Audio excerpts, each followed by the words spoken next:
Get out the insurance cards, get out the copays. The office is open, my friends. Brought to you by drroto.com.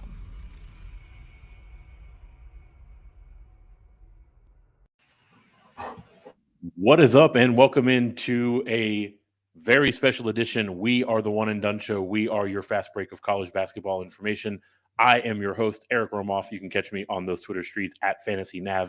And he has been within arm's reach of shipping a CBB DFS tournament pretty much every day of the college basketball season this year. He is MC Holland34 on Twitter. He is Mr. Mike Holland. Mike, welcome in. How are you feeling about this 9-gamer that we have queued up for Sunday? Hey, man, I'm doing great. Yeah, it's been a bunch of close calls here, man, except for tonight. Tonight was kind of brutal. But, yeah, I had the winning lineup, and last-minute lock news cost me first place. So, made a mistake there. But it's just kind of tough with these tournaments starting 15 minutes early before their lock time. So you just never really know what you're going to get. But finished second a couple of times already this year. I got a third-place finish in the Big Jam. Also got a couple other top 10s. So we're close, man. We're going to nail one here pretty soon, but excited about the slate for tomorrow, even during NFL Sunday. Man, for anyone keeping score at home, the official readout is that Mike's misses are better than any of our hits. So definitely have a lot to be excited about, definitely feeling dialed in to start the season here. Mention it off the top, we do want to take a look at the Sunday slate for November the 27th. It's a 9-gamer. Like we'll see with most NFL Sundays, the prize pools aren't particularly large, but there's definitely a couple of soft spots in terms of games we want to attack and matchups that we want to take advantage of. So with that, maybe we jump right in to the first game. We're looking at Xavier versus Gonzaga. This is a game that is pushing almost 160 points according to Ken Palm's projections. We're looking at 84-78 in favor of Gonzaga. With the Musketeers, this is a team that comes in with a very strong position in terms of their Ken Palm metrics. They're 20th in offensive efficiency. They're 73rd in defensive efficiency. And they're coming in playing a pretty fast brand of basketball. They're pushing a tempo that's 65th in the nation. So obviously with the high total, with a team that plays that fast, a lot of things to like about this game. Mike, do you want to kick us off with the Xavier side and highlight some plays that we're going to make a priority? Yeah, obviously you really have to like this game, right? It's the total is super juicy, and a bunch of top guys in here that we're used to playing. For Xavier, man, they look really strong this year. I mean, when you look at it, we talked about this offseason, the two bigs coming back, Jack Nunge, Zach Fremantle, they've been spectacular. When you look at it here, really, it's kind of been Kobe Jones that's the guy that's doing everything from a fantasy perspective. He's 7,700 on the slate, 22% usage rate, only a 19% shot rate, but a 28% assist rate. But when you look at Gonzaga and kind of what they give up, I mean, they're 289th in opponent three-point rate and 257th in opponent assisted field goals. So, for someone that has a 28% assist rate and a 50% from three, I mean, that's a nice combination there. He also gives you over a steal and a block per game. So he's someone that I'm looking at really hard. He was on my lineups the other day. Xavier played. I mean, he's just a really good talent, can do a bunch of different things. We talk about the two bigs. It's kind of tough, right? They're both 7,000. I mean, Nunge is 7,100, Fremantle 7,000. I think for me, Nunge gives you a little more upside in this matchup just because he shoots 44% from three. He's also got almost a 10% assist rate for a big man, so that's nice. Then grab some boards, get you a cheap double-double there. And then he also has a 4% block rate. So I'm really looking at Nunge. And then you could also take a look at Sully Boom, who's 7,100 as well. So it's really just kind of spin the wheel on these guys, right? So with Bohm, you're missing out on obviously the rebounding, but you're grabbing the highest or second highest assist rate on the team, 22%. He was dynamite in the last game that they played. 2% steal rate and shooting 50% from three as well. So, these guys are lighting it up from behind three. So those are kind of the four guys I'm looking at. And then when you look at this game overall, you're probably going to want to get a 2-1 combination or a 2-2 combination kind of going at it here. Yeah, I guess that's really the big question for me, right? At least looking at the Xavier side, all these guys are in that 7K range, right? So right off the top, you're looking at some really expensive stacks if you do want to go 2-1 on the Xavier side. Is that what you're alluding to when you say you want to go 2-1 on this game, or are you looking more to the Bulldog side for the 2 with a run back with the Musketeer. Yeah, I think you can go both ways, honestly. And if mass multi-entering, you want to go both ways. And 2-2 is really easy to get to. I mean, look at some of these guys. Like, even if you played Jones and Nunji or Jones and Fremantle together, I mean, you're really not spending that much over the average salary. And then when you run it back on the other side with Gonzaga, I mean, you got someone like Nolan Hickman, who's 4,800, who is still too cheap, man. Like, I've been playing this guy. I mean, he's getting the minutes. He's got the assist rate at 18%, almost a 20% shot rate. You know, the usage isn't great, but he shoots 35% from three. And then we look at it from Gonzaga's side, right? Like, he's a nice piece to kind of lower that average salary back down if you're playing two guys from the Xavier side.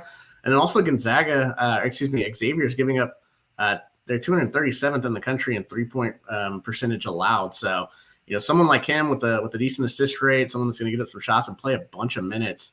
I'm really liking him. And then obviously you got your star power up at the top, right? You got Drew Timme.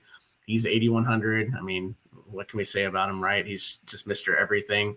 Just gives you something in almost every category. You know, almost a 30% shot rate, giving you 4% block rate. And this is probably one of the cheapest price points you're going to find him at 8,100. Value stuff on this slate, so we'll see how that kind of goes as we work through this slate.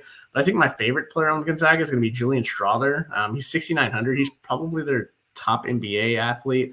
Probably going to get drafted maybe early second, maybe late first round here. I mean, he's carrying a 20% usage rate, 20% shot rate, can really rebound, a 2% block and steal rate, and then man, it looks Xavier here, they tend to turn the ball over as well as give up the three ball. So, I mean, he's shooting 40% from three and he has a 2% steal rate. So for 6,900, I've been playing this guy in the 7K. So I don't mind that discount right there. So, for me, I would obviously want to play Timme at 8,100, but Strother can give you that $1,200 savings if you're playing two on the Xavier side. Yeah, you mentioned Strother there and the discount. It's kind of odd, right? I mean, I don't know what he did to get a haircut, but anytime that we see a player playing as well as he is, getting a price decrease, it's always something that's going to catch our attention. I guess kind of walk me down the path of going 2-2 on this game for each side of this matchup. Which two players do you think have a game that maybe complement each other the best, or the two that you're looking to pair together from Xavier? Who are the two you're looking to pair together from Gonzaga? Yeah, I think for me on Xavier, it's going to be Jones and Nunji together. Jones just does so many things, has such a high ceiling and also a very good floor. So even if he gets you 28 to 30, I mean, you're still alive, right? In tournaments, he's a great cash game play. Nunji, the big man that could shoot from the outside and give you some of that assist rate and block rate. So he's got a high ceiling there as well.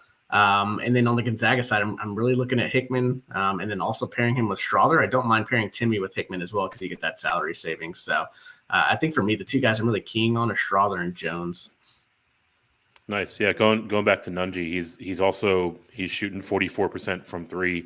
Gonzaga is letting teams absolutely rain it in from outside. So another tick in the pros column for Nunji. Let's move on to the second game that we want to cover here.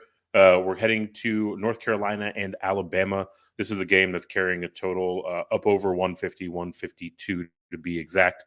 Should be a close one according to Ken Palm.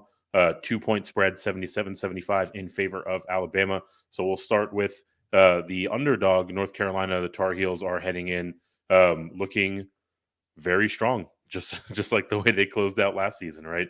10th in offensive efficiency. They bring back all those guys. 51st in defensive efficiency, right? So a lot of the things that they were strong about with regard to their deep finals appearance last year are now returning to this Tar Heels team. They are coming in off of a loss to Iowa State, so looking for a bounce back here. So let's start with the Tar Heels. Where does that bounce back start for them? Yeah, tough game. Caleb Grill, I think he scored almost 30 points. He was like 7 of 11 from three. So, the guy was just hot, and Jaron Holmes was playing excellent for them. Just a buzzsaw that kind of ran into Iowa State, the Big 12, right? Like the 7th or 8th team in the Big 12. I don't want to mess with that conference. But for me, where does it start, man? Armando Bacot. He's 8,800, right? Like, what are we doing here? They haven't really featured him in this tournament that they've been playing. And, Caleb Love's kind of been going crazy with this shot share, almost a 30% shot share for Caleb Love. whereas Baycott's only getting 19% of the shots. That's probably going to have to change, right, to for these guys to make it back to the title game this year. But I mean, still a 26% usage rate, 36% combined rebounding rate. I mean, you know what the guy is. He's a double-double machine. Gives you a 4% block rate as well. Yeah, so for me, it's like, if you can afford him, get him in there, right? He's 8,800. It's a little tough when Timmy's 8,100. But then when you slide down to the guards, right? Love, I mean, the guy is just shooting a ton of shots. He's got almost a 20% assist rate. So, I mean, when you look at Alabama, right, they love to run up and down the floor, right? It's kind of a frantic, frenetic pace. You know, they're 300. Alabama's 310th in turnover percentage. So someone like Caleb Love, who has a 2% steal rate, you know, could rack up 2 or 3 steals and make that price tag, you know, at 7,900 a little bit easier to pay off if he's knocking down threes for that added bonus and, you know, close to a 20% assist rate. So he's someone that, even though the price is a little tough to swallow, right, just because he's so volatile sometimes, I think the matchup's actually pretty good for him. You can also slide down to RJ Davis. He's $300 cheaper at 7,600. He just kind of is what he is, right? It's more of a cash game play for me. He just doesn't have the huge upside, I don't feel like. Still creating a 25% shot share and 19% assist rate, but for me, he doesn't have the upside that Caleb Love brings to you on a daily basis. So the interesting piece here, and the guy that almost won the tournament for me a few days ago, is Pete Nance. So if you're not going to play Baycott, I mean, spending $1,500 down and playing Pete Nance is not a bad idea. Now the usage rate isn't great at 17%, but when they use him, I mean, like they did last game, you know, he can absolutely go off. So a 17% shot rate, 12% assist rate, and 4% block rate against not last game, but against the game against Portland, where he just absolutely destroyed those guys. You know, that can kind of play into it. I'd rather play Baycott if I have the 1,500, but I'm not upset about spending 7,300. However, I don't know that I want a ton of pieces from this game. It's an interesting game. I mean, I like the total, right? But the pricing's a little bit tougher, and on the Alabama side, it gets a little bit tougher with like how many guys they play. Yeah, I mean, I think the thing for me with the Tar Heels is the guy that you led off with, right? Armando Bacot. I mean, we talked about guys getting haircuts. He's coming in with a $700-800 discount from the last couple of slates that he was on. You mentioned his 19% shot rate. I mentioned off the top of Tar Heels Tar Heels team that's trying to find answers for why they lost that game. I think kind of a back to basics approach and feeding him far more often, running the offense through him is a pretty clear path for them to take. So like the Baycott call, he is a little bit expensive, but still coming in at a discount. You mentioned things getting a little bit tricky on the Crimson Tide side, team that's playing very well overall, 17th in offensive efficiency, 19th in defensive efficiency, and they are playing lightning fast, 14th in tempo. So a lot of things to like about teams that are facing off against the Alabama Crimson Tide, but are there any players for Alabama that you want to try to fit into your build? Yeah, I think you have to take a look at Brandon Miller every time. I mean, the guy just looks like a top 10 lottery pick. I mean, he's just been awesome this year. He's 8,500, 24% usage rate, almost a 30% shot rate. I mean, he gives you some rebounding, can give you some assist, can even block shots. So, you know, he's someone in this matchup that I think they might have a tough time guarding. Pete Nance can have a tough task trying to guard this guy, and he's too big for these other guards. Leaky Black, you know, may get the assignment on him. We'll see. You know, he's a tough nose guy. So yeah, if there's anyone that I really want to play from this team, it's spinning up. But when you have Timmy and Baycott and some of these other guys, Sanogo and all these other guys up at the top, it's really tough. But I mean, the Tar Heels, right? Like, it's weird. The last year they were one of the best 3-point shooting teams in the country. They basically had the same guys back, but this year they're shooting 251st in the country from three. Now I expect that to obviously get better, but that leads to a lot of runouts, and that's what Alabama wants to do. They want to get out and run, and you know that's the thing they want to do. They want to let it fly. Now you could also play someone like Mark Sears. I actually played the under on him last game just because they're rolling out a bunch of guys like Javon Quinterly is back. And I just don't know. But, you know, this game is going to be up and down. So for someone that has a 22% usage rate and a 23% shot rate and a 21% assist rate at 6,800, I don't mind it as a more of a contrarian type play in tournaments. And Noah Clowney, I mean, you have to take a look at him. He's 6,600. Just a tough matchup for him. If you want to get cute about it, you could probably play him. But really my priority from the Crimson Tide, if I want to spend up here, is going to be Brandon Miller. And then Mark Sears if I'm trying to be a little more contrarian.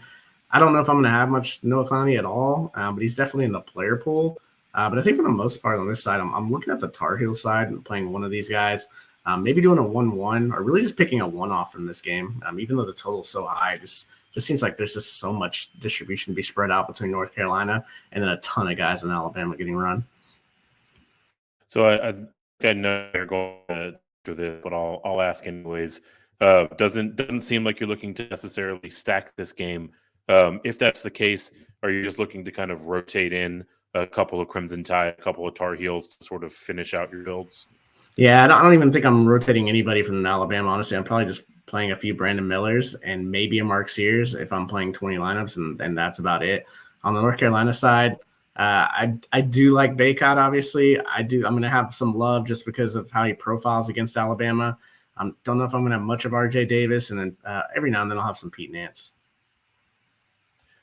Yeah, definitely a solid list. I like the North Carolina side more as well, especially given that tempo I mentioned for Alabama. So we will move on to the third game we're going to cover here, Florida and West Virginia. Another one that's pushing near 150, in this case 149. Should be another close one, 75-74, according to Ken Palm. Let's start with the Gators. Team that's looking pretty solid overall, 37th and 57th in offensive and defensive efficiency, respectively. Played a decent pace, 41st in tempo for Coach Golden. Obviously, this all starts with Colin Castleton for the Gators. So maybe let's start there and try to pick out a few more Florida players that we want to have in the pool.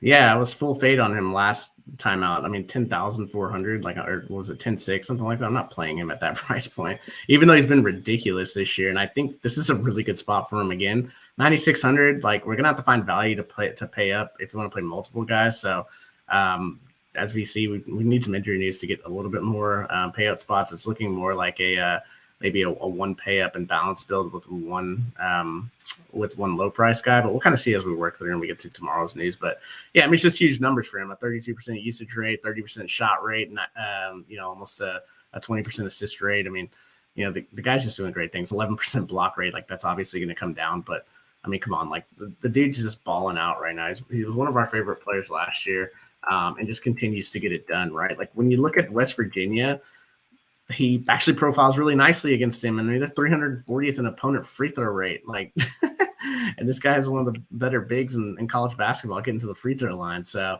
and then you also look at West Virginia. Like, I don't know how West Virginia is struggling to rebound. Maybe it's because they're playing Trey Mitchell at the 4. But Jimmy Bell he's a big guy. They just don't play him many minutes, and he usually gets into foul trouble. But they're almost 300th in opponent offensive rebounding percentage allowed. So, Castleton's probably in the smash spot here, but 9,600, man, the tournament, you have to get to like 45 to really put a dent. That doesn't even, I mean, a 50, now you're talking like you're really separating yourself from the field. So he's definitely in the player pool, but there's the guys below him, right? Baycott, Timmy, Sanogo. Like, are we really going to spend all that money on him? Edie's in there, Janai Broom's even a guy that we could talk about. So yeah, kind of tough, but he shouldn't be very high owned, I wouldn't think, at that price point. So definitely don't mind it. You look at some of these other guys like Kyle Lofton, lead guard, having some foul troubles sometimes this year, but 17% shot rate, 22% assist rate. Gets to the free throw line a pretty good amount. So he's 6,900. Trey Bonham, I hate that I'm mentioning his name because that's the guy that I late swapped out that would have won me the tournament. Went absolutely bonkers last game with 30 fantasy points, but we don't know what's happening with Reeves. I mean, he was just sitting on the bench. He looks healthy. He might not be healthy. I don't know if he's in the doghouse. So it was just kind of tough on that late swap to like figure out if Reeves was going to start. So we don't know what's going on with him. But yeah, I mean, I obviously like Florida. This is going to be a fast-paced game. Yeah, it is, and much like with the late swap that you experienced a few days ago, Florida's sitting here as the second to last game to tip off on the slate, right? So the availability of news is always one of the challenges in college basketball. So you're going to be coming down to the wire, and you might have to be updating a ton of lineups if you have Bonham in or if you're looking to pivot to Reeves. So something to keep in mind, right? Making this game a little bit easier on yourself definitely goes a long way. And back to your point on Castleton, very much so was the thought that was going through my head, right? A guy that could potentially lead the slate in scoring, probably going to come in relatively under-owned. So someone that I might try to find a way to get up to his 9.6K price tag, but it'll be hard to do, right? Pricing is pretty tight on this slate. So we'll have to find some pay down spots a little bit later. Moving over to the Mountaineers side, West Virginia, pretty solid again. Profile similarly in terms of their efficiency to Florida, 44th and 43rd in offensive and defensive efficiency, respectively. Don't play nearly as quickly, so they are the team getting paced up. So let's take a look at the West Virginia side and let's find some guys that can maybe get out over their skis a little bit. Yeah, for sure. This is a tough team again. Kind of like Alabama, right? Playing a lot of guys. I mean, like Eric Stevenson, if someone could just play this guy 35 minutes, he would be 9K basically. Like, I mean, the guy is just a beast. He just never gets the playing time. I mean, when he's on the court, right, it's a 30% usage rate, a 33% shot rate, an 18% assist rate, shooting 44% from three. I mean, when you look at Florida, like they're giving up a ton of threes here. I mean, they're 272nd in opponent 3-point percentage. So it's like, if we could get this guy 30 minutes, like I would absolutely smash the $6,900 price point, but we just don't know if we're going to get that. He's also battling a foot injury, so it makes it really frustrating. You can slide down $400. Joe Toussaint, who was in a bunch of my lineups at $5,300 the other night. He's really kind of taking the reins, even though he comes off the bench for Kedrian Johnson. I mean, he's got massive numbers when he's on the floor, 26% usage rate, 28% shot rate, a 26% assist rate. Looked really good when he was at Iowa, just looking for some more playing time here. He also shoots 33% from three. Don't mind him. It's just these price points that are super frustrating. I think my two favorite guys are down here at the bottom. It's the two forwards, right? Emmett Matthews, who is kind of shot dependent, and the shot share is not really there. He's 15% shot share, but he shoots 37% from three, and he actually plays minutes. He was at West Virginia before he transferred to Washington. Now he's back. Like 5,700, man. Like he could get you a 25 spot pretty easily if he's knocking down shots. But like I said, he's super shot dependent. My favorite play is a former Horn here. It's Trey Mitchell. He's 5,400. He's getting the minutes, and he's kind of does everything right. Like, I mean, he'll get you some shots here. He can rebound, an 11% assist rate for a big man, shooting 36% from three. So for that, and kind of like now his minutes are fluctuating too, right? So you got to be careful here with some of these guys. So for me, for West Virginia, it's even though this is a pace up spot, I'm almost looking at just one of these guys to kind of rotate. And it's typically starting with Matthews and Mitchell because they feel safer, but the biggest upside are Stevenson and Toussaint at the top. Yeah, for me, Trey Mitchell's the guy that jumped off the page, right? He's got usage rate into the 20s. You mentioned him, being pretty solid on the board. You go back over to the Florida side, they're 297th in opponent offensive rebounding percentage, right? So maybe a few more boards, a few more second chance attempts for Trey Mitchell, and he's got a good line of sight to paying off that 5.4K. Before we round out this game, any other thoughts on how you're attacking it, or are you just kind of picking a few spots to get players into the pool? Yeah, I think I'm just picking a few spots to get these guys in. Cool. So let's round out the rest of the player pool here. Probably have about 24 guys or so in total that we're going to rotate through. Let's start with the high tier, right? We've talked about a lot of the pay up options on this slate already, but you have to pick one more that is, call it 7,500 plus. Who are the other guys that we haven't talked about that you'd be willing to pay up for? Yeah, I'm looking at four guys in particular. We have to always look at Zach Edey. He's 9,000. He's playing Duke, though. This total is not great, but I mean, he just had his season low the other day, 37 fantasy points, and that's still over 4x on the slate. So more of a cash game guy, I would think, for me, but just because you have these guys under the bottom, underneath him, like Timmy Baycott's, getting a little bit of savings with him. So, yeah, I don't know, man. Like, I don't mind it. It's just that price tag, right? 25 minutes. He's obviously a monster. We'll see how he does. You can play Janai Broom, but he just doesn't get many minutes. Yuri Collins is in a tough matchup, but he's a double-double machine. I don't mind it. He's probably like one of the only guys in that game between St. Louis and Auburn that I want to play, even though that total is like the fourth highest on the slate. Because Auburn plays – I don't think they play anybody over 75% of the minutes. So, like, for Auburn, it's just like, why are you not playing Janai Broom like 85% of the minutes? Like, the guy would absolutely crush. He's almost 1.5 fantasy points per minute. But, you can also look at Norchad Omier. He's 7,900 against UCF. The last 3 out of 4 games, he's been crushing. So, don't mind it. So those are the guys that I'm looking at. Definitely Edey. Omier is kind of interesting. He does in that tough matchup for UCF.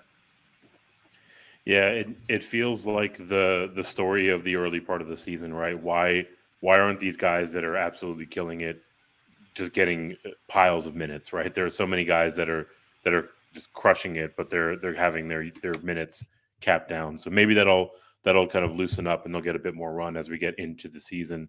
For many slates, it feels to me like what you do in the mid tier is kind of make or break for how your day goes. So, Mike, let's take a look at this kind of 6K to 7.5K range. Let's maybe pick out 2 or 3 guys that you think can really be foundational for your builds tomorrow. Yeah, so if you want to spin the wheel and pick a Miami guy outside of Omie, right? If you don't want to spend that kind of coin at 7,900, you have someone like Wong at 7,400. I mean, he's had 3 straight games between 31 and 35 fantasy points. I mean, you could also mess with Jordan Miller, who hasn't been great. He's 6,900. We've seen what he can do in the past. And then Nigel Pack, he's 6,300. So he finally hit 30 fantasy points, which is kind of surprising.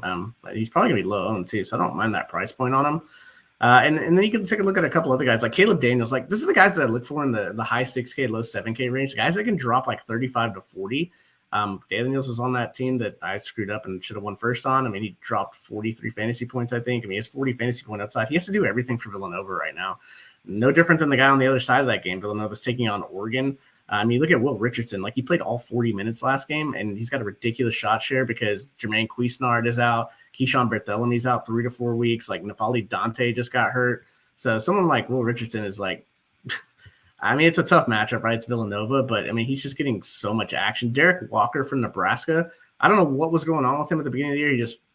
I don't know if he didn't want to play or we don't really have any news on it, but he just started last game. The first game he's played all year, played 35 minutes and then dropped 35 fantasy points. And now he gets FSU, who for some reason can't defend anybody this year. So I do like him. And then obviously the FSU side, you got guys like, you can spin the wheel on them too, like Cam Fletcher's decent at 7,100. He's doing a lot this year. Matthew Cleveland's getting a pile of minutes. He's 6,600.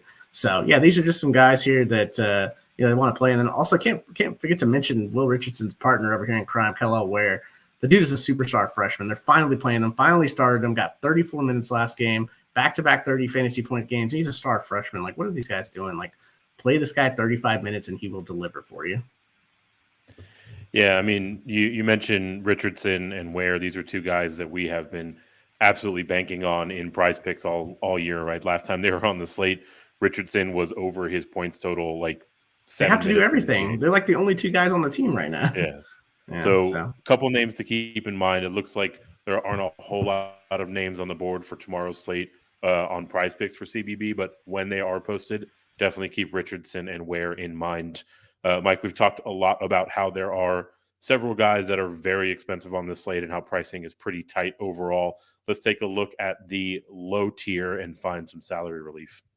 Yeah, I think you got to go back to Oregon. I mean, like I said, they got all these guys out, right? Like, it was the guards, but we don't really mess with them, right? They're going to play Richardson at the 1. He's going to play a pile of minutes. Rivaldo Suarez, he's going to play for almost 40 minutes as well, but he doesn't do anything. So Quincy Guerrier, 4,700, that's too cheap for him. And he plays 30 minutes, right? He's going to have to. He was in foul trouble last game. Price has come down 4,700. I'm looking to put him in. Fletcher Lawyer's also 4,700. Now he's got a tough matchup with Duke, but he just got 34 minutes against Gonzaga. Stud freshman, got 26 fantasy points, but he's got a really risky usage and ancillary defensive downside here. So I don't know how much I'm going to have him. I'm going to take a few darts here, man. I'm going to look at Bensley Joseph from Miami. He's 3,300. Tough matchup against UCF. I mean, he's more of a deep cut. This is the second game he played in the 20s. He had almost 19 fantasy points last game. 3,300, it's almost a bare minimum. Like, can you give me a 15? Like, I would absolutely love to get a 14 or 15 out of this guy. And then Mark Armstrong, Villanova, man, like, what are you guys doing? You don't look great this year, in part because Cam Whitmore's been out, but also because Mark Armstrong's a 5-star freshman that you don't really play. I mean, he's getting mid-teens minutes, but he put up 13 fantasy points last game. He's 3,200. Like, I mean, at some point, this guy's going to absolutely break out. It might not be, tomorrow's slate, but in the future, like, he's someone that he's going to stay in the 3K range once he hits that 25 to 30-minute mark. I think we're going to be cooking on that. So those are some of the guys we're looking at. You got to pay attention to injury news, right? It's huge.